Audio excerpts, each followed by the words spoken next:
오늘 우리들에게 들려주시는 하나님의 말씀은 요한복음 1장 6절부터 8절, 그리고 이어서 19절부터 28절까지의 말씀입니다. 이제 공동체 성경 읽기로 이 계시의 말씀을 봉독할 때 이 말씀을 살아계신 하나님의 음성으로 들으시길 바랍니다. 하나님께로부터 보내심을 받은 사람이 있으니 그의 이름은 요한이라. 그가 증언하러 왔으니 곧 빛에 대하여 증언하고 모든 사람이 자기로 말미암아 믿게 하려 함이라. 그는 이 빛이 아니요 이 빛에 대하여 증언하러 온 자라. 이어서 19절 말씀입니다. 유대인들이 예루살렘에서 제사장들과 레위인들을 요한에게 보내요. 네가 누구냐? 물을 때에 요한의 증언이 이러하니라. 요한이 드러내어 말하고 숨기지 아니하니 드러내어 하는 말이 나는 그리스도가 아니라. 그러면 누구냐? 네가 엘리야냐? 나는 아니라. 네가 그 선지자냐? 아니라. 누구냐? 우리를 보낸 이들에게 대답하게 하라. 너는 네게 대하여 무엇이라 하느냐? 나는 선지자 이사야의 말과 같이 주의 길을 곧게 하라고 광야에서 외치는 자의 소리로라. 그들은 바리새인들이 보낸 자라. 또 물어 이르되 네가 만일 그리스도도 아니요 엘리야도 아니요 그 선지자도 아닐진데 어찌하여 세례를 베푸느냐? 나는 물로 세례를 베풀거니와 너희 가운데 너희가 알지 못하는 한 사람이 섰으니 곧 내 뒤에 오시는 그이라. 나는 그의 신발끈을 풀기도 감당하지 못하겠노라. 이 일은 요한이 세례 베풀던 곳 요단강 건너편 베다니에서 일어난 일이니라. 이 말씀은 하나님의 말씀입니다.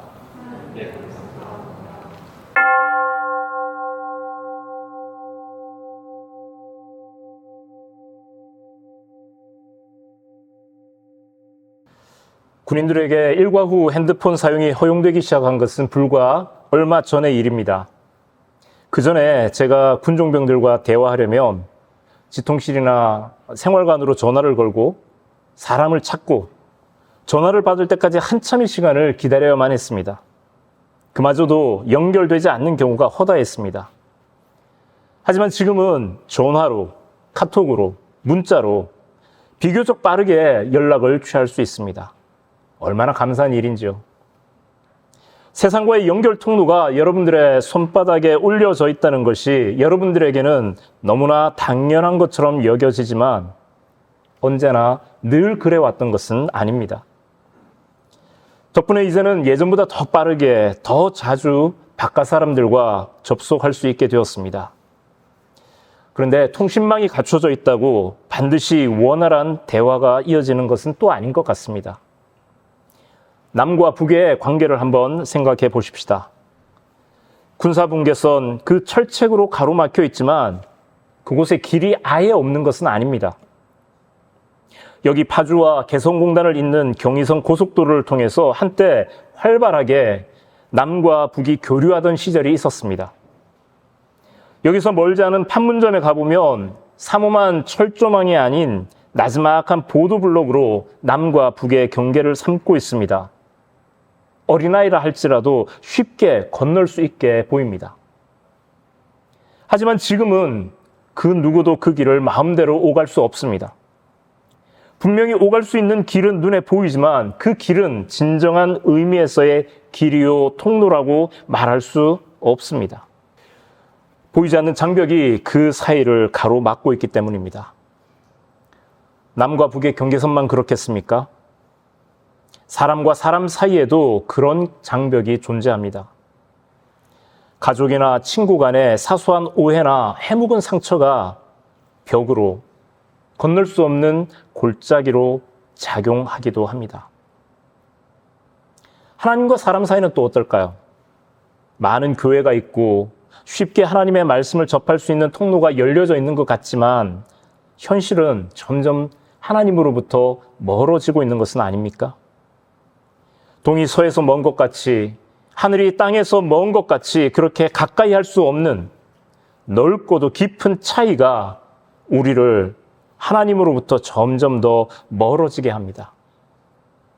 아무리 애를 써도 사람이 하나님께 가까이 다가설 수 없었습니다. 깊고도 넓은 죄와 절망이 그 사이를 가로막고 있었기 때문입니다. 이렇게 우리가 하나님께 다가설 수 없었기 때문에 하나님이 우리에게 다가오셨습니다. 성경 말씀은 그 사실을 우리에게 전하기 위해 많은 말씀을 이 성경에 담아서 우리에게 전달해 주고 있습니다.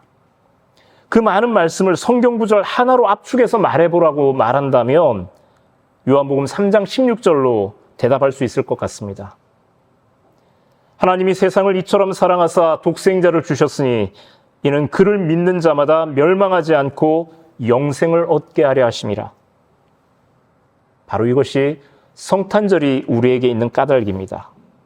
이 땅에 교회가 있는 이유입니다. 오늘 말씀은 세례 요한을 통해 어두운 세상에 빛이 비추었다는 사실이 전파되는 장면으로 시작합니다. 하나님의 메시지를 전하는 선지자의 음성이었습니다. 선지자의 목소리가 들리지 않은 지 400년이 훨씬 넘었던 때이기 때문에 이 반가운 소식을 전하는 세례 요한을 두고 하나님이 보내신 메시아처럼 생각하는 사람들마저 생겨났습니다.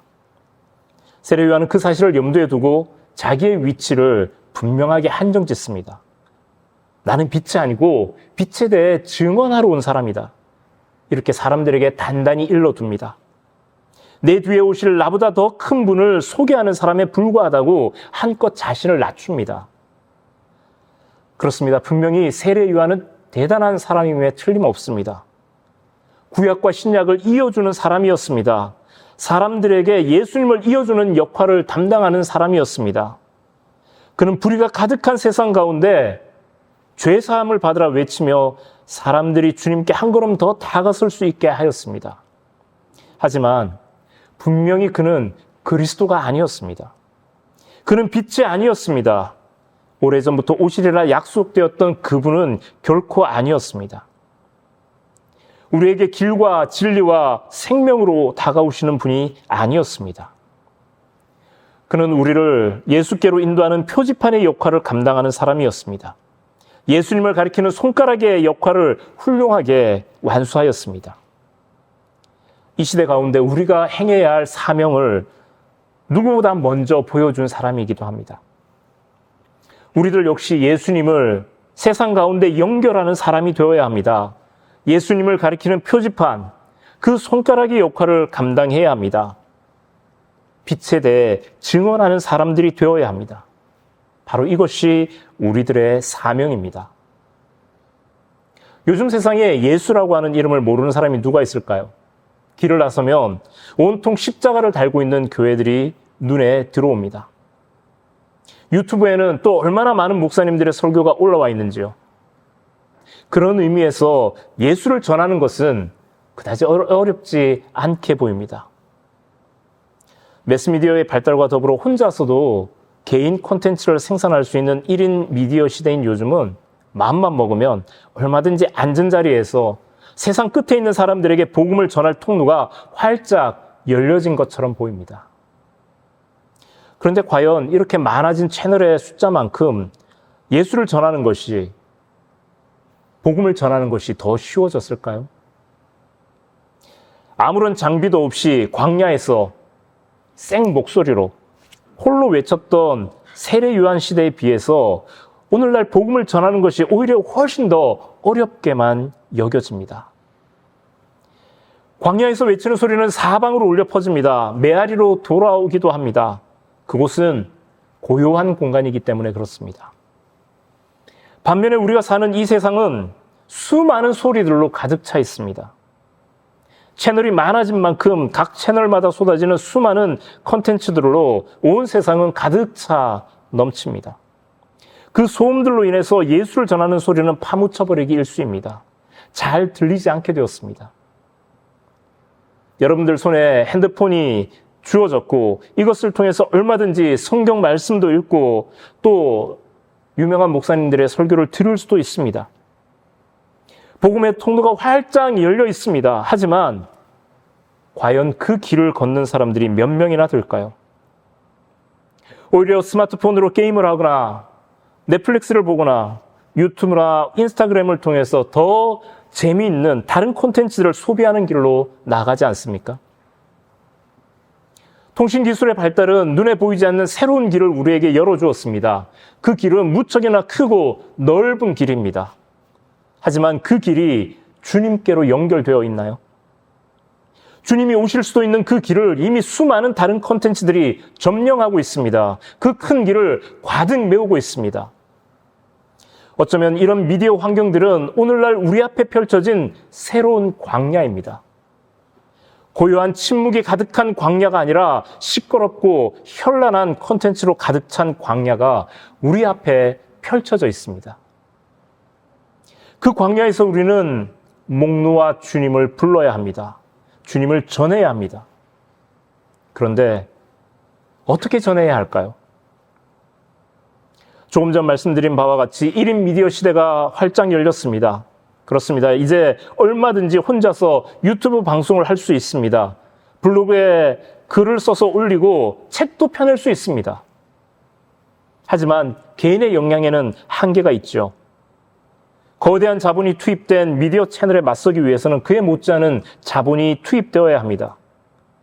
이에 발맞춰 IPTV와 같은 케이블 채널을 보면 CTS, CGN, C채널, 굿TV 또는 CBS와 같은 기독교 채널들이 많이 생겨났습니다. 대형 교회나 많은 기관에서 예산을 들여서 운영하는 본격적인 방송 채널들입니다. 하지만 이런 수단들, 이런 미디어들로 세상의 수많은 미디어들과 시청률 경쟁에서 과연 이길 수 있을까요? 더 양질의, 더 재미있는 콘텐츠를, 더 유익한 콘텐츠를 세상에 흘려보낼 수 있을까요? 오늘날 세상 사람들은 미디어를 단순한 의사소통 채널로 바라보지 않습니다. 돈을 벌 수 있는 새로운 시장으로 바라봅니다. 그래서 더 거대한 자본이 투입됩니다. 더 많은 사람들이 황금을 캐기 위해 콘텐츠 시장으로 뛰어듭니다. 교회나 개인으로서의 한 그리스도인이 이런 싸움에서 우위를 차지하기 쉽지 않습니다. 아니, 어쩌면 불가능할지도 모릅니다. 그렇다면 포기해야 할까요? 그 길은 우리와 아예 다르니 쳐다보지도 말고 산속 깊은 곳에 들어가서 세상의 모든 미디어와 단절하고 오로지 말씀과 기도에 집중하며 우리의 신앙이나 잘 보존해야 할까요? 실제로 그런 선택을 한 사람들과 교파들이 있었습니다. 그리고 그 나름대로는 의미가 있을 수도 있습니다. 하지만 그 길이 우리에게 주어진 사명은 아닙니다. 오늘 우리는 세례 요한을 통해서 우리가 어떤 길을 걸어야 하는지, 어떤 길을 준비해야 하는지를 배워야 합니다. 우리가 지나고 있는 이 대림절, 예수님의 오실 길을 준비하는 방법을 오늘 말씀을 통해서 우린 다시 한번 돌아보아야 합니다. 우리는 어떻게 해야 할까요? 세상의 소리가 드높은 오늘날 우리는 세상을 향해서 어떤 소리를 내어야 할까요? 세례 요한은 스스로를 광야에서 외치는 소리라고 말합니다. 얼핏 보면 그의 그 행동은 무척이나 무의미한 행동처럼 보입니다. 아무도 듣는 이 없는 광야 한가운데서 목청껏 소리 질러봐야 무슨 소용이 있겠습니까? 하지만 세례 요한은 꿋꿋이 자기의 길을 걸어갑니다. 스스로를 빛에 대해 증언하러 온 사람이라 말합니다. 여기서 이야기하고 있는 증언이라고 하는 이 말은 법정에서 사용되는 용어입니다. 증인, 즉 목격자가 진실만을 말할 것을 맹세하고 사람들 앞에서 본대로 말하는 것을 증언이라고 이야기합니다. 여기서 중요한 것은 이 증인의 진실성과 신뢰성입니다. 얼마나 믿을 수 있는 증인인가 아닌가의 여부가 그가 말하는 그 증언의 효력을 높이기도 하고 낮추기도 합니다. 세례 요한이 광야에서 외친 소리는 많은 사람들의 반응을 이끌어내었습니다. 그가 전하는 말씀이 진리만을 바라보고 오직 그 한 길만을 우직하게 걸었던 그의 삶이 사람들에게 진실로 다가왔기 때문입니다. 그가 서 있는 공간이 어디냐가 중요하지 않았습니다. 그가 가진 사회적 지위나 직분이 중요하지 않았습니다. 그가 얼마나 멋진 옷을 입고 좋은 차를 타고 훌륭한 학위를 가지고 있느냐가 아무런 문제되지 않았습니다. 그 사람, 그 자체, 그의 삶이 중요했습니다. 바로 이런 면에서 세례 요한은 믿음을 주는 사람이었습니다. 그의 입에서 나온 말이 하나님의 말씀이라는 믿음을 안겨다 주는 그런 삶을 살았습니다. 이런 관점에서 우리는 세상 사람들에게 얼마나 믿음을 주는 사람들인지요. 우리가 전하는 예수 잘 믿으세요라고 하는 말을 세상 사람들에게 전할 때 세상 사람들의 반응이 어떻습니까? 너나 잘하세요. 이런 말을 듣지는 않습니까? 우리는 세상의 소리보다 클 수 없습니다. 더 좋은 기술로 더 멀리까지 전파를 내보낼 수 없을지 모릅니다. 하지만 우리는 말이나 소리가 아니라 우리의 삶을 통해 복음을 전할 수 있습니다. 그 소리가 크지 않아도 좋습니다. 화려하지 않아도 좋습니다. 많은 사람들에게 보여지거나 전해지지 않아도 상관없습니다. 내 앞에 있는 한 사람, 내 곁에 있는 한 사람에게만 전해줘도 충분합니다. 그들에게 우리가 살아가는 삶의 모습 속에서 예수 그리스도가 드러나는 일상의 모습을 보여주는 것, 바로 이것이 우리가 준비해야 하는 주님이 오실 길입니다. 우리를 통해 주님은 세상과 연결되기 때문입니다. 마샬 맥루언이라는 캐나다의 미디어 학자는 1964년 미디어의 이해라고 하는 책을 통해서 이런 유명한 말을 남겼습니다. 미디어가 곧 메시지다. 그는 미디어를 인간 감각의 확장이라고 보았습니다. 미디어 자체에 의해서 우리가 보고 듣고 느끼게 된다는 말입니다. 우리는 미디어입니다. 우리는 세상에 주님을 전하는 미디어로 부르심을 받았습니다. 우리를 통해서 주님이 세상에 전파됩니다. 여기에 미디어가 곧 메시지라는 맥루언의 말을 적용해 본다면 어떤 결론이 나오겠습니까?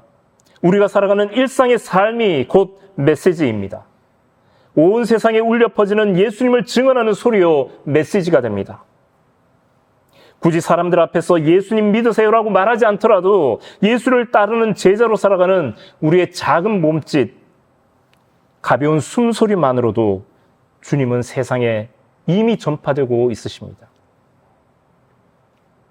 이제 중요한 것은 우리의 삶의 소리가, 그 내용이 빛으로 오신 예수님을 온전히 전하고 있느냐의 문제입니다. 전해야 하는 주님보다 자기 스스로가 더 크게 전달되는 것은 아닌지, 의도치 않게 우리가 주님의 모습을 가려버리는 소음으로, 때로는 장애물로 작용하는 것은 아닌지, 우리는 끊임없이 스스로를, 우리의 삶을 반추하며 되돌아보아야 합니다. 우리가 더 몸을 낮추고 자기를 비우는 삶의 자세를 가질 때 내 뒤에 계신, 나와 함께 계신 주님을 더 잘 드러낼 수 있습니다. 우리는 세상과 연결되어 살아갑니다. 그런 우리를 통해 주님이 흘러갑니다. 주님이 전해집니다. 세상 끝까지 주님이 확장되어 가십니다. 우리가 살아가는 모든 삶의 영역에서 우리는 알게 모르게 주님을 전하는 증인의 삶을 살고 있습니다. 아무리 깨끗하고 맑은 지하 100m에서 끌어낸 천년 안반수라 할지라도 낡고 오래되고 녹슨 수도관을 통해서 그 물이 공급된다면 어느새 그 물은 시뻘건 녹물로 변해서 흘러나올 수밖에 없을 것입니다. 그 물을 어느 누구도 안심하고 먹지 못할 것입니다. 그렇다면 이제 우리는 어떻게 해야 합니까? 무엇을 해야 합니까? 대림절을 보내는 우리의 마음을, 겉으로 드러내는 우리의 삶을 안팎으로 깨끗이 정비하십시다. 우리를 통해 진리 되신 주님을 전파하십시다. 온 세상 사람들에게 생수의 강이 흘러가도록 기꺼이 우리의 삶을 믿음의 통로로 내어드리는 삶을 사십시다. 이 귀한 복음 전파의 사명을 감당하며 옛 성도들이 기도했듯이 우리 또한 이렇게 기도하십시다. 마라나타, 주 예수여 어서 오시옵소서. 기도하겠습니다. 신실하신 하나님 아버지, 오래전에 약속하셨던 대로 생명의 길과 진리 되신 예수님을 우리에게 보내어 주셔서 감사합니다. 예수님을 따르겠노라 용기 있게 나선 우리들이지만 정작 우리의 입과 우리의 삶을 통해 나오는 메시지는 엉뚱하게도 주님의 영광을 가리는 소음투성이로 작용하는 것은 아닌지요. 안과 밖 우리의 삶을 잘 정비하고 우리의 겸손이 세상과 주님을 잇는 믿음의 통로 역할을 잘 감당하는 저희들 되게 하여 주시옵소서. 세상의 중심에서 주님의 사랑을, 우리의 믿음을 우리의 삶으로 힘껏 외치는 저희들 되게 하여 주옵소서. 감사를 드리며 예수 그리스도 이름으로 기도드립니다. 아멘.